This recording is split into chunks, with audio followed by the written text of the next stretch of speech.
दी crying baby. दी crying baby एक अबन myth झूठ है जो कि सन 2003 में ईमेल के द्वारा काफी प्रचलित रही।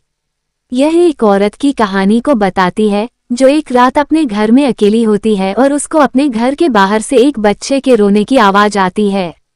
कुछ सालों पहले ईमेल के द्वारा एक चालाक सीरियल किलर के बारे में वार्निंग दी गई, जो अपने शिकार को फंसाने के लिए एक भयानक तरीका यूज करता था। उस तरीके से उसके विक्टिम्स अपने घर से बाहर आ जाते थे, जिन्हें वो बाद में मार डालता था। एक रात एक अधेड़ उम्र की औरत अपने घर में न्यूज़पेपर पढ़ रही थी। उसका पति रात के समय काम करता था, इसलिए वह अक्सर घर में ही अकेली रहती थी। रात बहुत हो गई थी, इसलिए वह सोने को जाने लगी।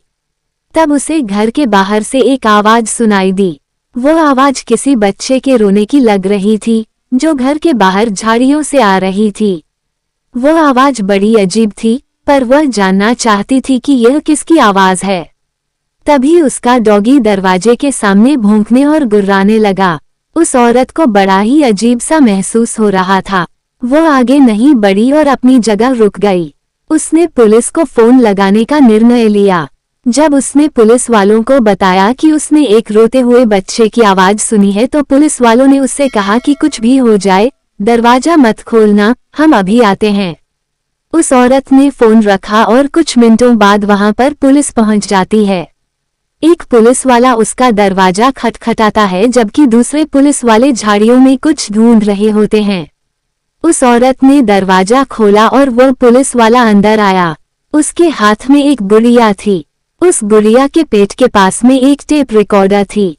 उस पुलिस वाले ने टेप रिकॉर्डर को चलाया और दोनों ने किसी रोते हुए बच्चे की आवाज सुनी। उस पुलिस वाले ने कहा कि उन झाड़ियों में एक सीरियल किलर छुपा हुआ था, जो रात में अकेली औरतों को अपना शिकार बनाता है। वो इस तरह टेप प्ले करके अपने शिकार को बाहर लाता है। रोते हुए बच्चे की आवाज सुनकर जब कोई औरत बाहर आती है, तो वो किलर झाड़ियों से बाहर निकलता है और उनका मर्डर कर देता है।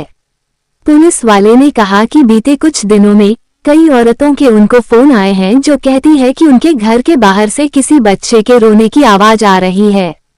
वो serial killer Louisiana, North America में 2 औरतों को मार चुका था। अगर उस औरत का डॉग उसे वार्न नहीं करता तो वह भी उसका शिकार बन जाती। दोस्ती, असल में यह एक इंटरनेट पर फैला मिथ है।